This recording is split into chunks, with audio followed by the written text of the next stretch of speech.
En este ejercicio tenemos tres clases.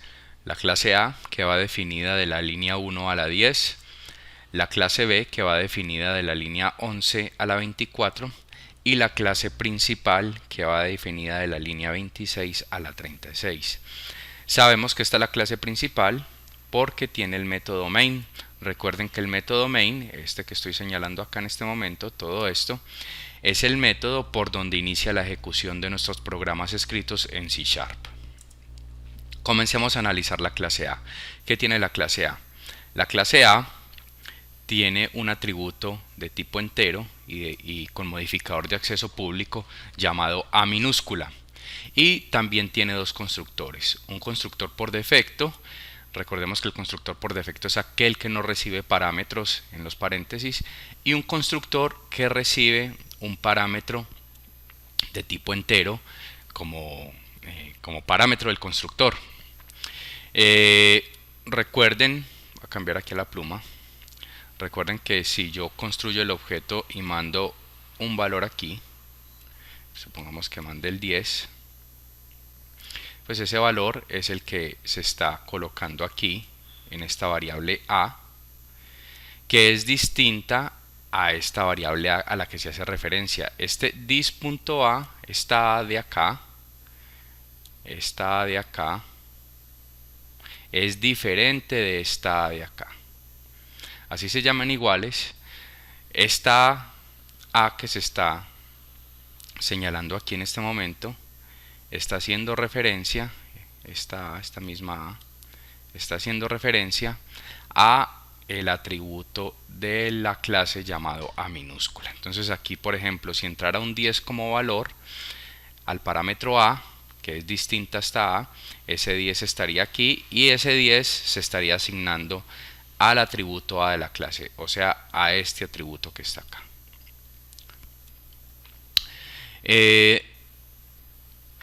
Recuerden que los constructores se utilizan para inicializar los atributos o elementos que tenga la clase definido. En este caso, esta clase define dos constructores: un constructor por defecto explícito, que es el que no tiene paréntesis, el que no tiene parámetros en los paréntesis, y un constructor que recibe un parámetro. Por lo tanto, la clase A tiene dos constructores y son los dos constructores que se están pintando aquí en este pequeño diagrama de clases de UML.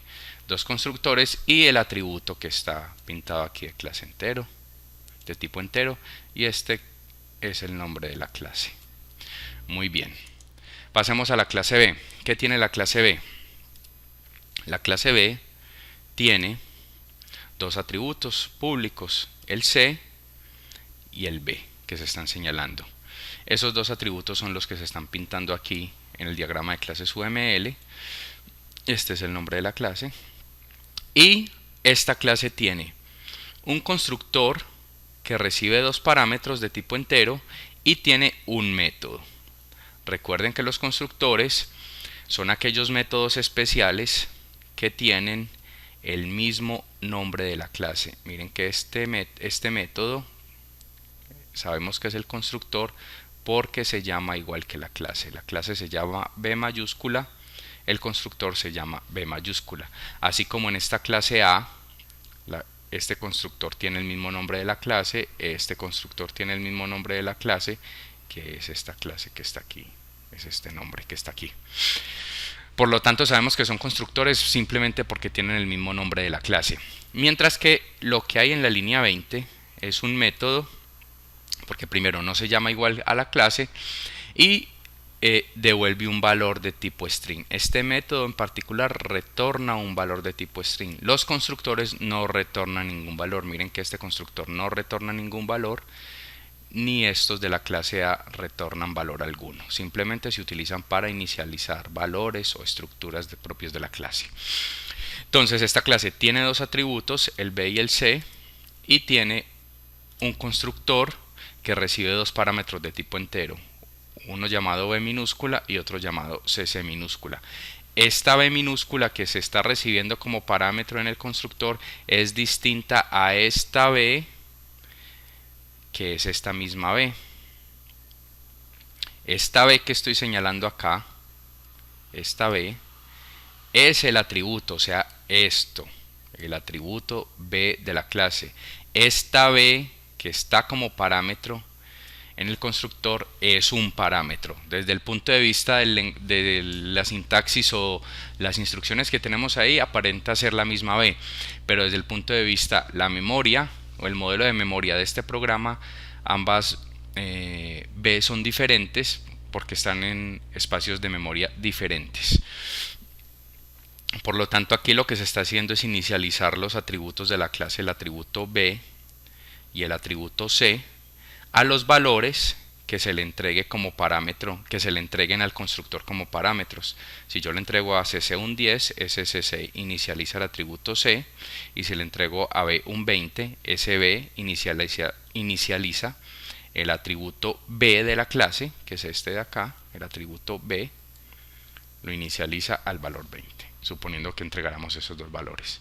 Y este método string2string es un método que tienen todos los objetos en C# y uno lo puede sobreescribir. De ahí la palabra override, que quiere decir que yo estoy sobreescribiendo el método toString. El método toString lo que hace es convertir todo el objeto o mostrar en pantalla los valores del objeto, los que uno quiera. Por defecto vienen unos valores, sin embargo uno puede reescribir el método para que muestre lo que quiera cuando se invoque. En este caso se están mostrando los valores de los atributos B, C y A de la clase, que son el C, que está aquí en la línea 13, el B, que está en la línea 14, y el A se muestra también porque esta clase está heredando de la clase A.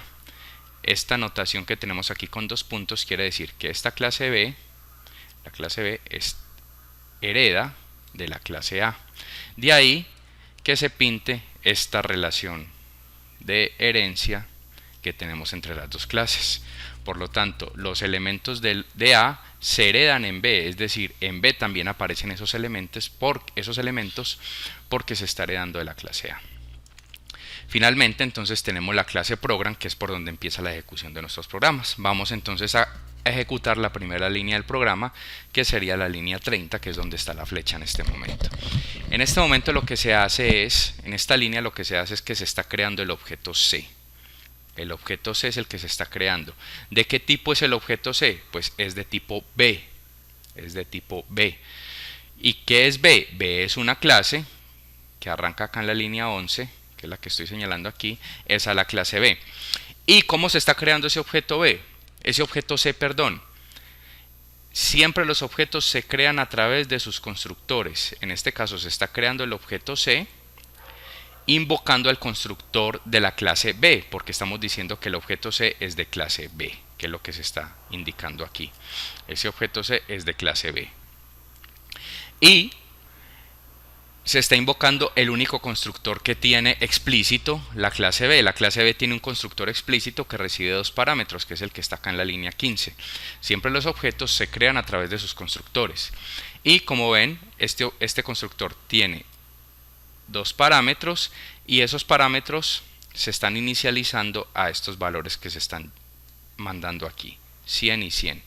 Es decir, este 100 se asigna al parámetro B y este 100 de aquí se asigna al parámetro CC. Muy bien, entonces ahora la ejecución de nuestros programas pasa al constructor de la línea 15, porque aquí es donde se está creando el objeto, por lo tanto se está invocando el constructor. La ejecución entonces pasa al constructor, a la línea 15. En la línea 15 entonces se reciben los dos parámetros en B y CC, que son los que estamos señalando aquí o pintando acá en memoria, B y CC. Y antes de ejecutar la línea 17, que es la primera línea del constructor, lo que se hace es invocar el constructor de la clase base. Recuerden que la clase base en este caso es la clase A, porque estamos diciendo que B hereda de A. Por lo tanto, aquí siempre se invoca el constructor de la clase base.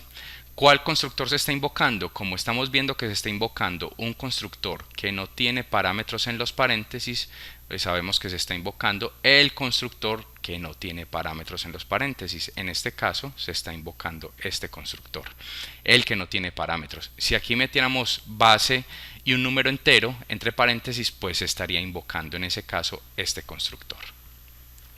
Pero en nuestro caso se está invocando el constructor. Por lo tanto, la ejecución del programa pasa a la línea 4.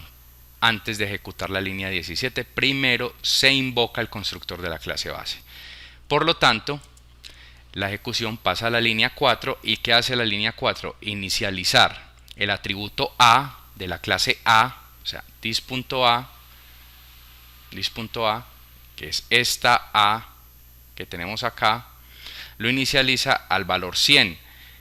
¿Dónde está ese atributo A? Pues en el objeto C que estamos creando aquí, porque estamos diciendo que ese objeto C es de tipo B y B hereda de A. Por lo tanto, en el modelo de memoria aparece el atributo A sobre el objeto C, que es el que tenemos acá. El objeto C que tenemos acá, aparece el atributo A. ¿A qué valor se inicializa ese atributo? Pues al que está indicando aquí esta línea 5, a 100. Por lo tanto, 100 aparece allá en el modelo de memoria del objeto C. Posteriormente, la ejecución regresa al constructor de la clase B y regresa a la línea 17. Entonces, ¿qué dice ahora la línea 17? La línea 17 dice que al atributo B de la clase B, el atributo B, que es el que estoy señalando acá, el que está en la línea 14, inicialícelo al valor que recibió como parámetro en B. Miren que esta B es este parámetro de acá.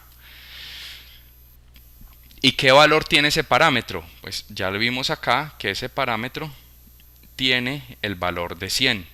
Por lo tanto, al atributo B del objeto de tipo B, el objeto de tipo B se llama C, porque es el que estamos creando aquí en la línea 30. Por lo tanto, ese objeto C tiene el atributo B también ahí metido, que es el que está aquí. Se inicialice al valor que se envió como parámetro. ¿Qué valor se envió? Se envió 100. Por lo tanto, ahí, en ese atributo, en el atributo B del objeto, aparece el valor 100.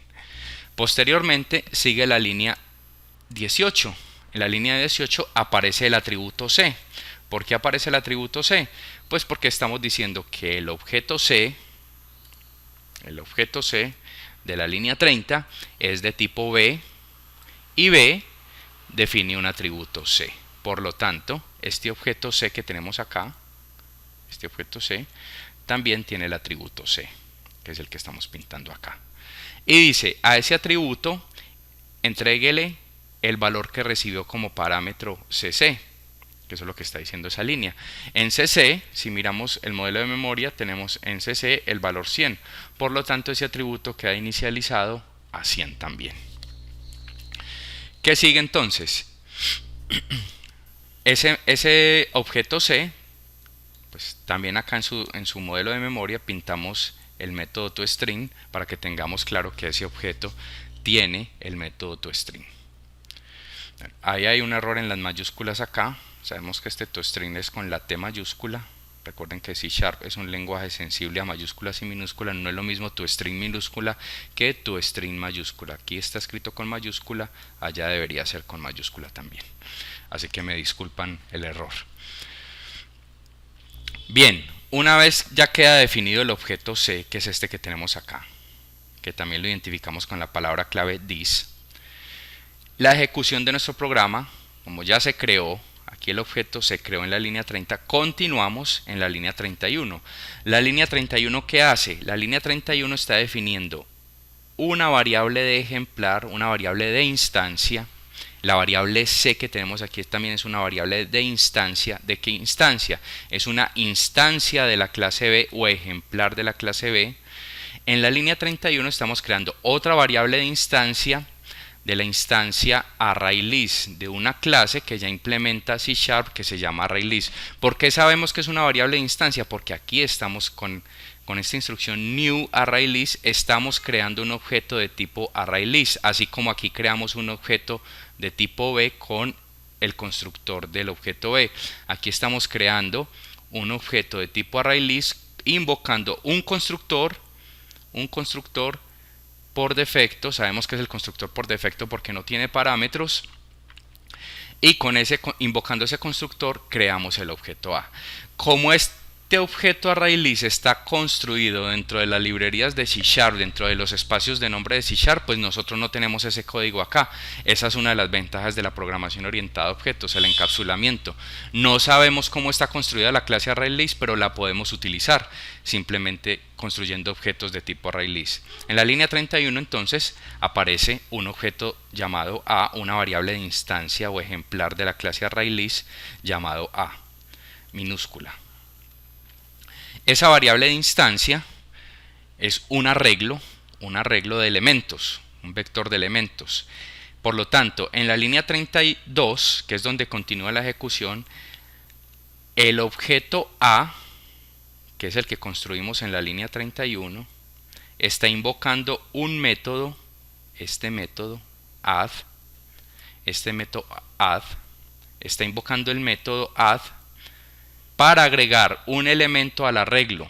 Si ustedes consultan la documentación de la clase ArrayList, encontrarán que hay un método que se llama add, al que se le pasa como parámetro el elemento que uno quiere agregar al arreglo. En este caso estamos diciendo, agregue al objeto A, que es de tipo ArrayList, el elemento C. Miren que aquí estamos enviando como parámetro, en la línea 32 estamos enviando como parámetro al objeto C. ¿Y quién es C? C es todo este elemento, es todo este objeto que está acá en este cuadro. Por lo tanto, ese objeto C se agrega a la posición 0, de este objeto A. Recuerden que el objeto A es simplemente un arreglo de elementos, y un arreglo se define en cada posición, tiene almacenada información. En la posición 0 de este arreglo tiene metido todo el objeto C, que es lo que hicimos en la línea 32, agregar al objeto A el objeto C con el método add de la clase ArrayList. ¿Por qué podemos invocar el método add sobre el objeto A? Pues porque A es de tipo ArrayList. Entonces lo que hace ese método es agregar a la posición que continúe en el arreglo lo que le estemos indicando. En este caso la primera posición, como el arreglo está vacío, la primera posición, que es la posición 0, se va a llenar con todo el objeto C. Por lo tanto, todo este objeto C, todo el objeto C se pinta en la posición 0 del ArrayList A. Posteriormente continúa la ejecución en la línea 33. En la línea 33 lo que se hace es mostrar un mensaje por consola del objeto A en la posición 0. En la posición 0. ¿Qué tiene el objeto A en la posición 0? Un objeto de tipo B, que es esta variable ejemplar, la variable C, la variable de instancia C, que es este objeto que creamos en la línea 30, la variable C, está en la posición 0 de ese arreglo. Y miren acá que aquí se está invocando el método toString del elemento que está en la posición 0 del objeto A. En la posición 0 del objeto A tenemos a un objeto de tipo B llamado C. Ese objeto C tiene el método toString, por lo tanto la ejecución de nuestro programa pasa a ejecutar el método toString del objeto que está almacenado en la posición 0 del objeto A. Si vemos ese método, ¿qué es lo que hace? Lo que hace ese método, es retornar una cadena de caracteres. Que es la que estamos señalando aquí. Vamos a analizar cómo se construye esa cadena de caracteres.